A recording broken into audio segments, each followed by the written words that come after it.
ओम शांति। आज 30 जनवरी 2024 के साकार बाप दादा के मधुर महावाक्य।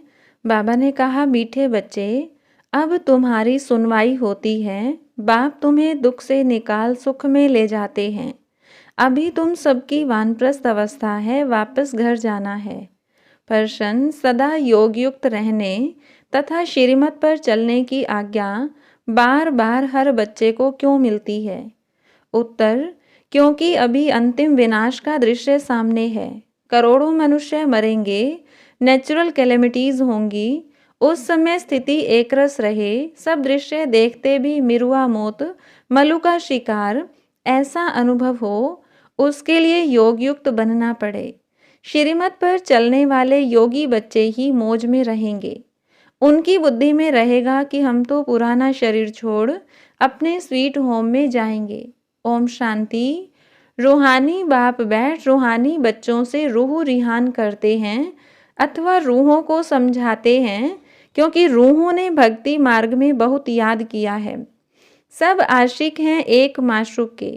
उस माशूक शिव बाबा का चित्र बना हुआ है। उनको बैठ पूजते हैं। उनसे क्या मांगने चाहते हैं वह पता नहीं है। पूजते तो सब हैं। शंकराचार्य भी पूजा करते हैं। सब उनको बड़ा समझते हैं, भल धर्म स्थापक है, परंतु वह भी पुनर्जन्म लेते लेते नीचे उतरते हैं। अभी सब पिछाड़ी के जन्म में आकर पहुँचे हैं। बाबा कहते हैं, तुम छोटे बड़े सबकी वानप्रस्थ अवस्था है। मैं तुम सबको वापस ले जाता हूँ। मुझे बुलाते ही हैं कि पतित दुनिया में आओ। कितना रिगार्ड रखते हैं। पतित दुनिया पराए राज्य में आओ। जरूर दुखी होंगे तब तो बुलाएंगे। गाया जाता है दुख हरता सुख करता, तो जरूर छीछी पुरानी दुनिया पुराने शरीर में आना पड़े, वह भी तमो प्रधान शरीर में। सतो प्रधान दुनिया में मुझे कोई याद भी नहीं करता। ड्रामानुसार सबको मैं सुखी बना लेता हूँ। बुद्धि से काम लेना है कि सतयुग में जरूर आदि सनातन देवी देवता धर्म होगा, और सत्संगों में तो सिर्फ शास्त्र पढ़ते पढ़ते नीचे उतरते जाते हैं। दलदल में पड़ने वाले दुखी होते हैं। यह है ही दुख धाम, वह है सुख धाम।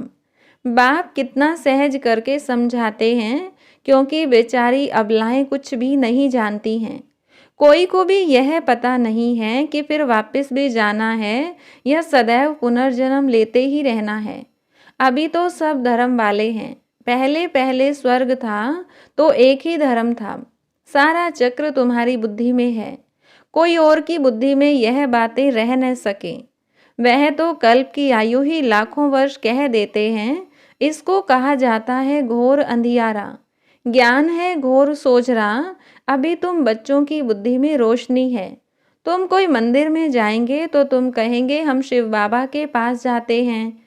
यह लक्ष्मी नारायण हम बनते हैं। यह बातें और सत्संगों में नहीं होती। वह सब हैं भक्ति मार्ग की बातें।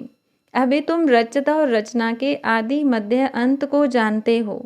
ऋषि मुनि आदि कहते थे हम नहीं जानते हैं। तुम भी पहले नहीं जानते थे।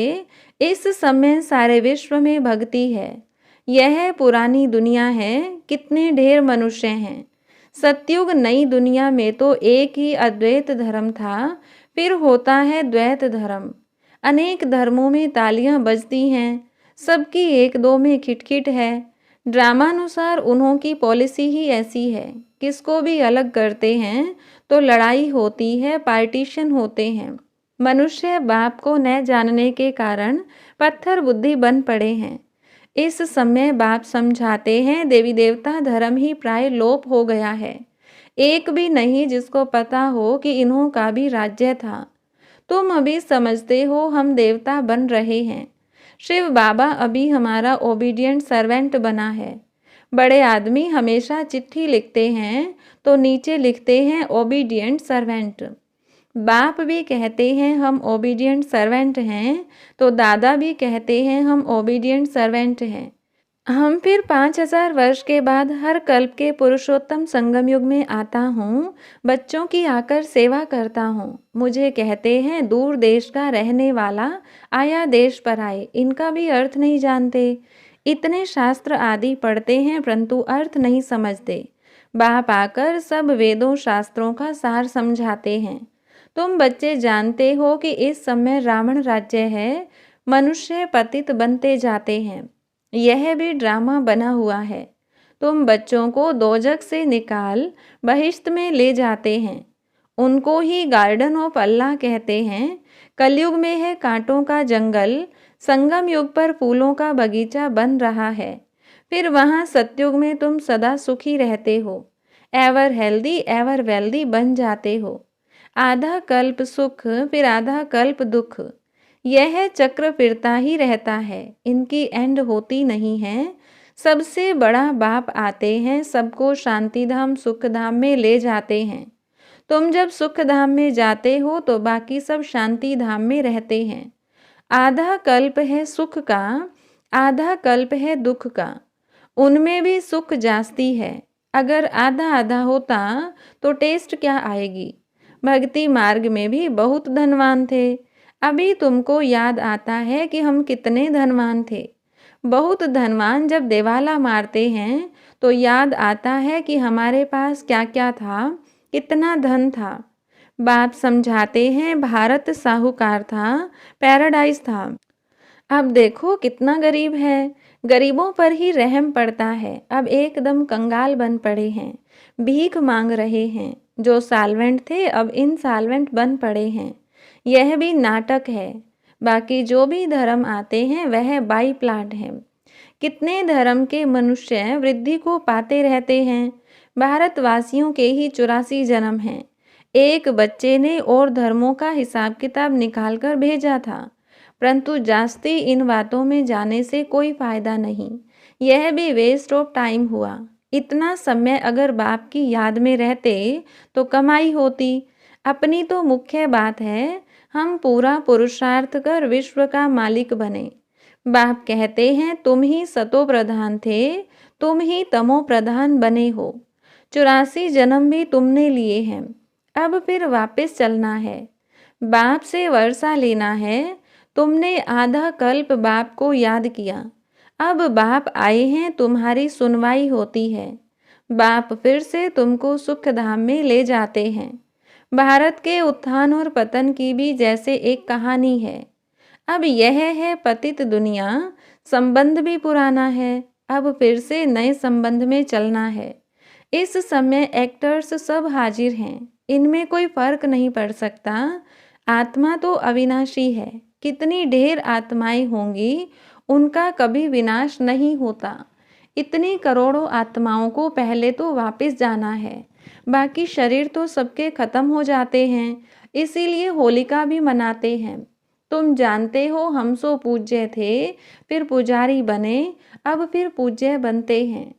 वहाँ यह नॉलेज नहीं होगी, न यह शास्त्र आदि होंगे, सब खत्म हो जाएंगे।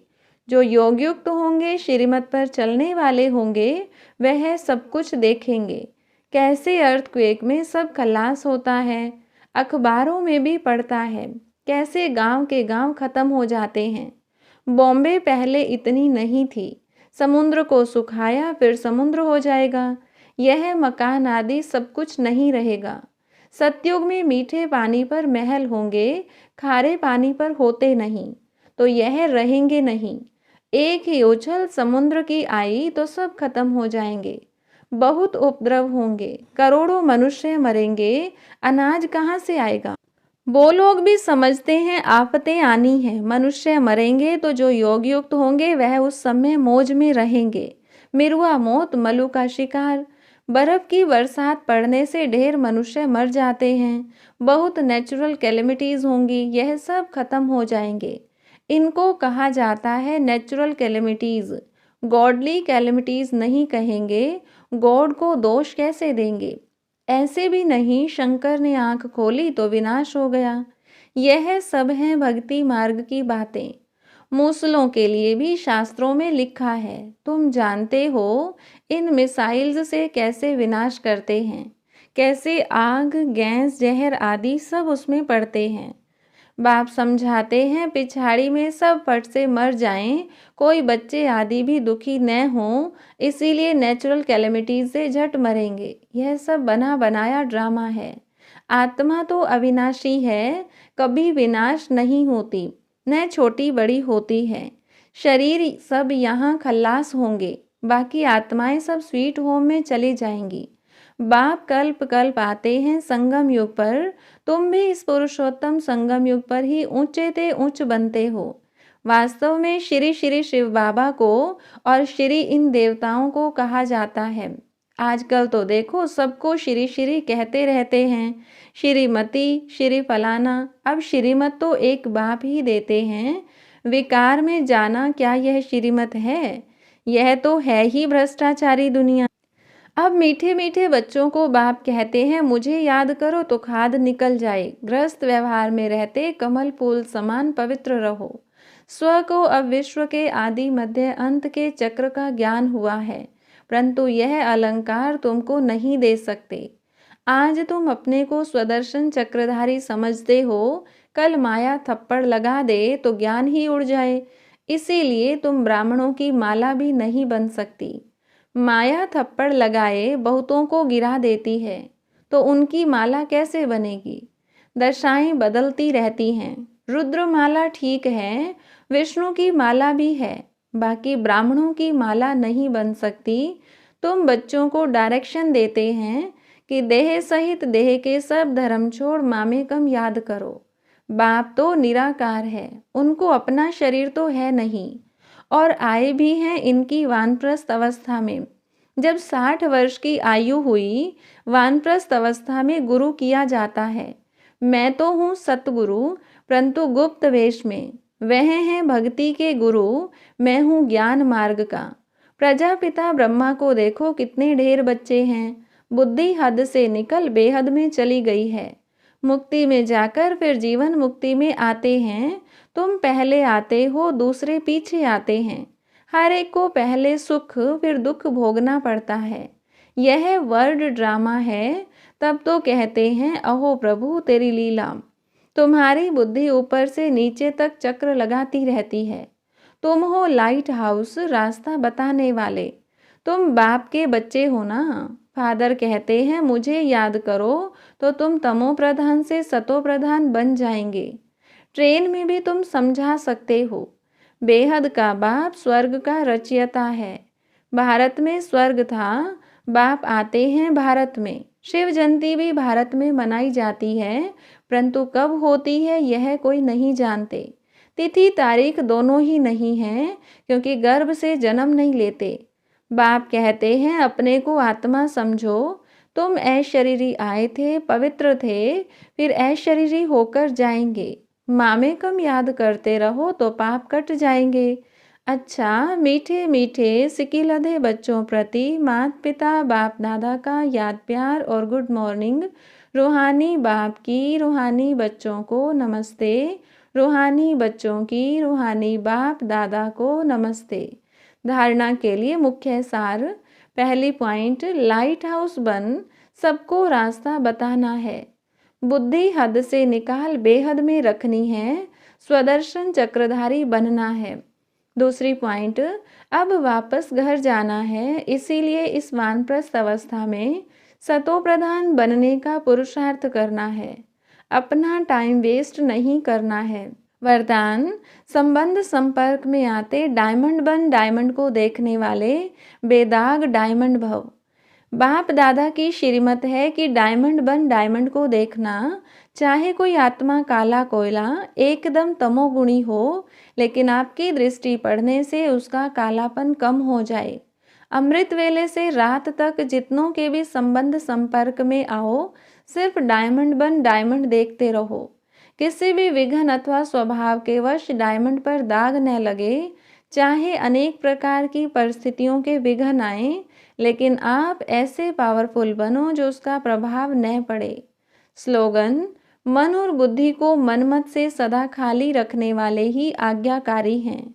आज की डबल लाइट फरिश्ता बनने की पॉइंट, जैसे अंतरिक्ष यान वाले ऊंचे होने के कारण सारे पृथ्वी के जहां के भी चित्र खींचने चाहे खींच सकते हैं, ऐसे साइलेंस की शक्ति से अंतर्मुक्ता की गुफा में बैठकर साइलेंस की गहरी अनुभूति करो। यह अनुभूति डबल लाइट फरिश्ता बना देगी। अच्छा, ओम शांति।